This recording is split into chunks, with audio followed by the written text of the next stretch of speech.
Hello and welcome back.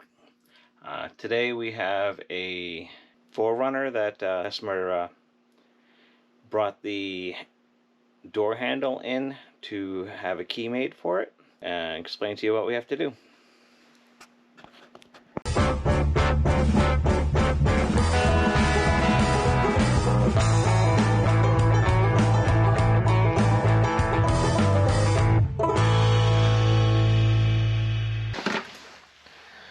Alright, so here we have this passenger's door handle from a 4Runner. The customer brought it in. As you can see, there's a stud there, and this plastic here is breaking. I did not remove this from the vehicle. And over here there should be a stud, and in taking it out they totally exploded it. So when they go to put things back, back in the vehicle, it's probably going to be very loose. They gouged this all up trying to remove the rod, and then the lock rod, linkage rod, that one seems to be okay. There is this clip here. It has these two ears that hook over the top here, so those have to be pried out, and then you can pull the clip off. I did lube this up a little bit because it was frozen in there off camera. So the lock comes out. As you can see, it is somewhat corroded, but not too bad. And then on this particular lock, there is, I don't know if you can make that out, there is a code on there. I also, off camera, cleaned it up a little bit. It is 11887 is the code for this lock. So on older vehicles, they, especially the foreign vehicles, will usually have the key code on the passenger door's lock. I believe that's because outside the United States, in most places, the what we call the passenger's door in the United States is the driver's door, and so the codes would be on the driver's door in other countries. But in the U.S., for foreign vehicles, up to a certain year, and I, off the top of my head, I can't think of where the cutoff is, you will most likely find the key code for the vehicle on the passenger's door lock. So once again we just go back to our computer. We back out of this. So we go back to our computer. We go codes. It's just easier to do general codes. You can do vehicle, utility, motorcycle, boat, airplane, padlock, but so if you just do general, it gives you everything. And the code was 11887.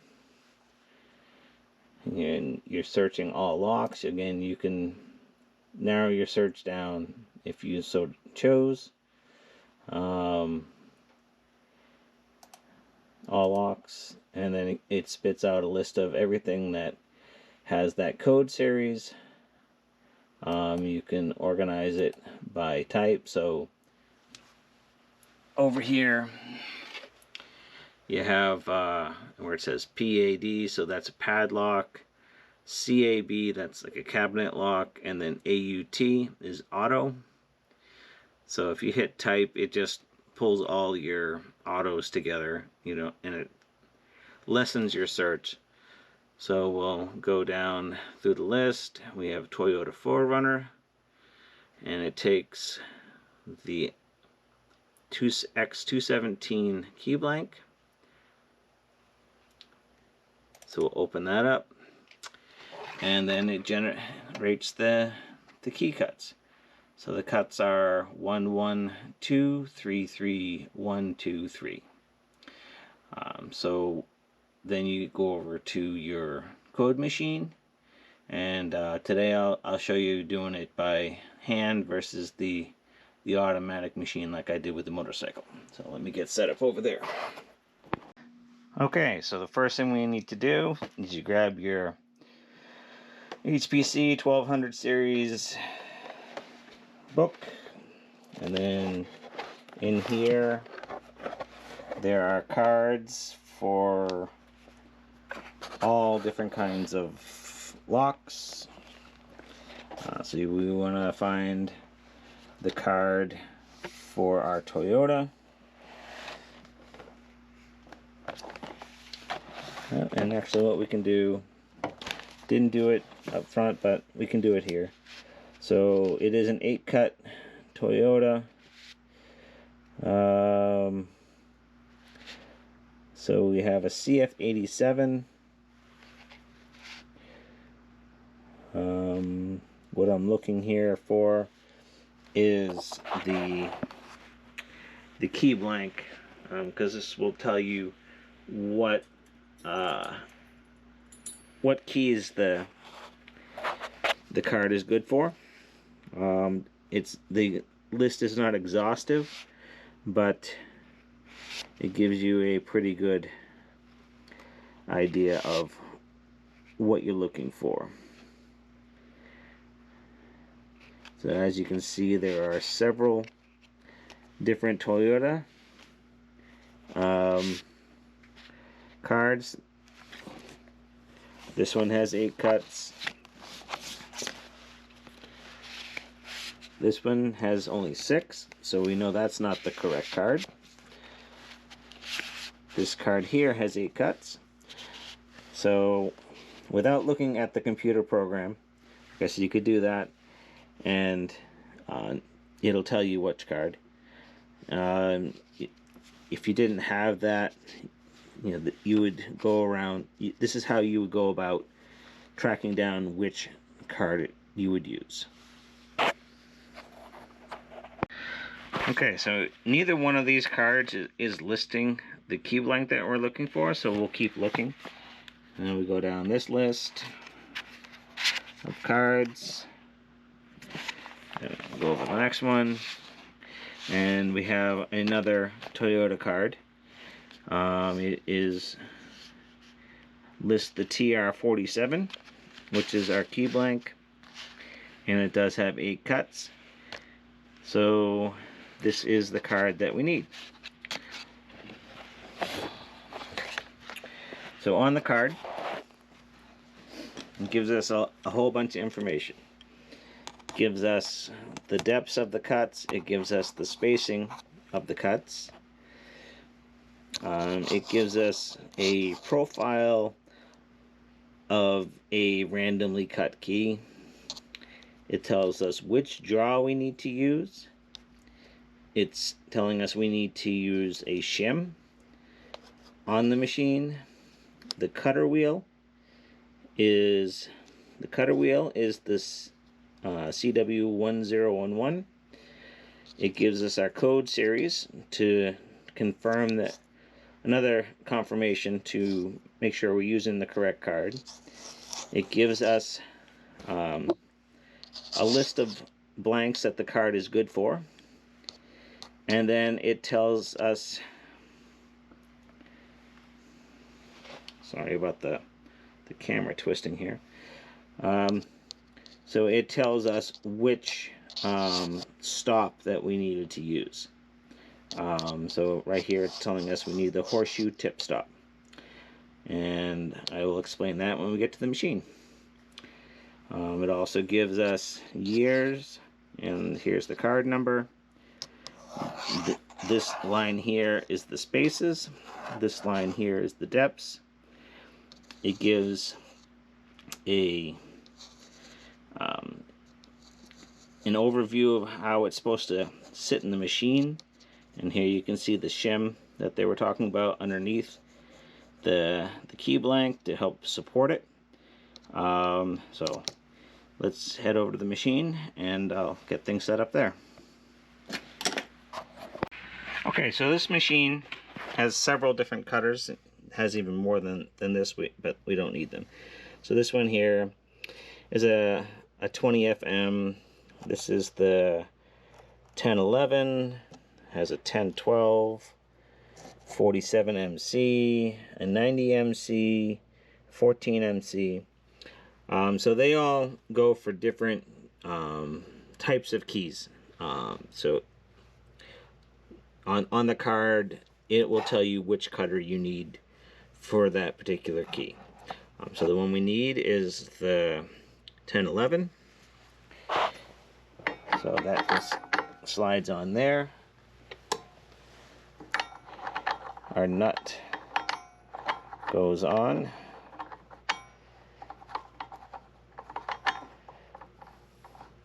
And it is a reverse thread.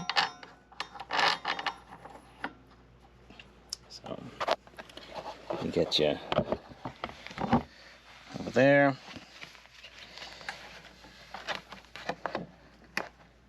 And that doesn't need to be super tight. It will tighten itself down because it is a reverse thread. So it won't spin off. As long as it's down tight, it will hold. You don't need to, crank on that thing and over tighten it. Okay, so we are. Card goes in. Okay, so the card is slid in. So if you remember, this line here is our spaces. This line here is our depths. Come over here. This is a combination tip stop. The machine used to come with 2 separate ones. This shorter one here would be, on some cards, it's called the red tip stop. So you would use that, and then this longer leg is the horseshoe tip stop. And so you can see it's a U shape. So this whole thing is called the horseshoe tip stop. But like I said, they've updated it so that it's one piece. And then this is the shim. Okay, so let's get the blank put in the machine. Set you up over here.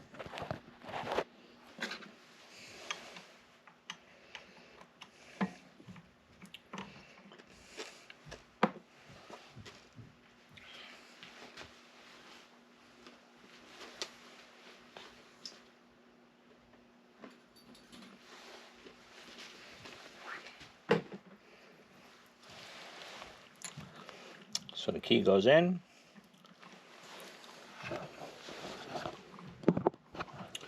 So the key goes in, slides in to the horseshoe tip stop. So tip stop is stopping on the tip of the key. And then you take the shim,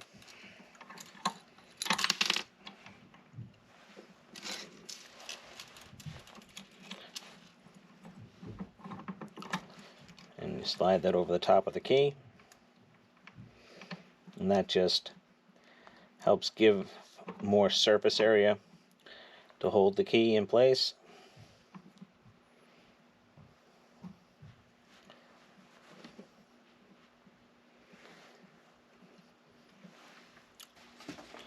Okay, so if you remember, the cuts are 1, 1, 2, 3, 3, 1, 2, 3. and the cuts are the same on both sides of the key. So we will cut one side on this machine, and then we'll take it out and put it into the duplicating machine in order to cut the other side. It just makes it easier so that the key is less likely to move or be in the wrong position. So over here, so we moved it to the first cut position, and then turning this handle moves to cut the depth. This handle over here from yours to do the spacing. So we will go and bring the cutter up until it is a 1. And then back it off. Move it to the second cut.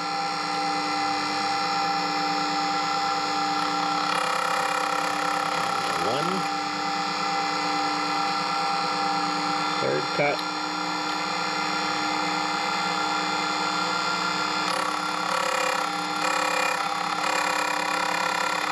Two. Fourth cut.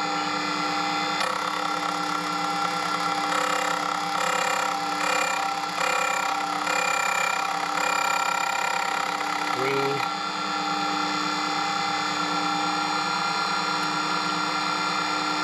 Fifth cut.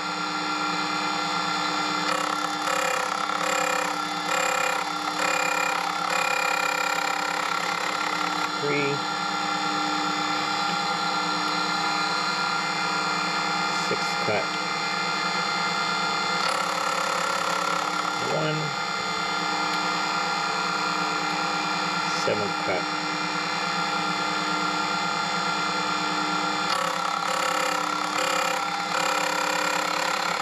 2, and the 8th cut.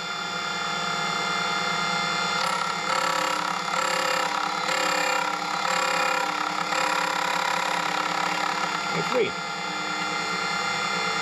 So that is one side of the key cut. So we just loosen the jaw, the key will fall out.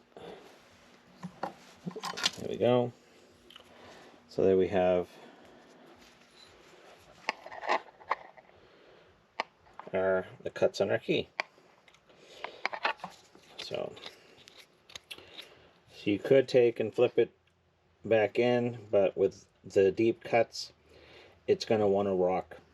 So it's easier to put it in the duplicating machine and have it just duplicate the cuts on the other side. So we will come over here to this machine, and we will run this as a duplicator instead of a code machine. So to run it as a duplicator, we need to use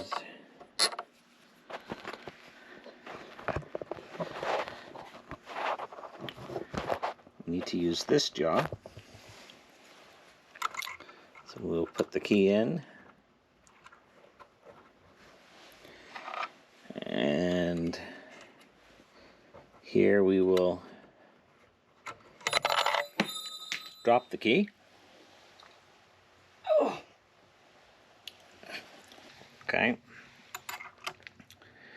We'll put the key in here, and we will slide it to the end using our tip stop gauge.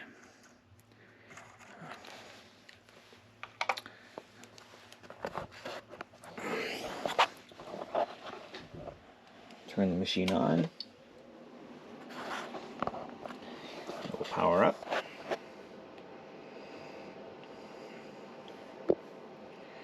So we're going to copy from the original key. Hit enter. We're using jaw A.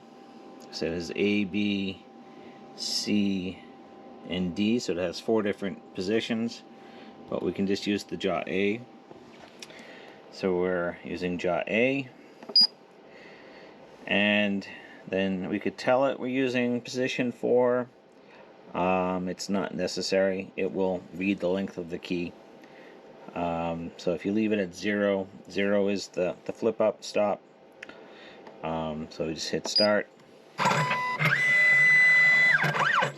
It will read the key.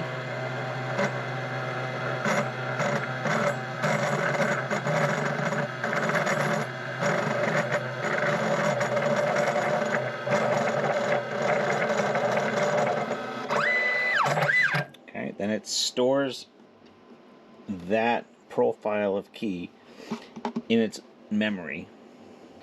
And so now we can take the key out. Since we're duplicating the other side, we put it in this jaw. So let me get that set up.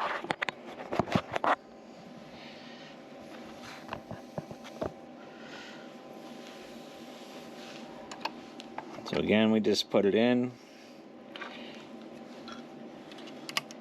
We use our tip stop.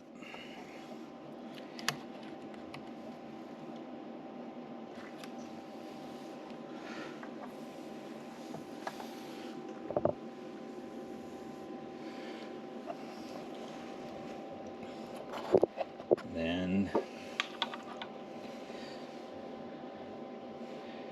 you just hit the start button.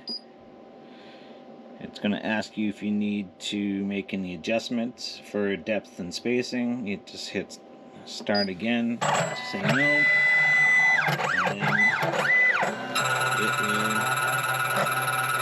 duplicate that key.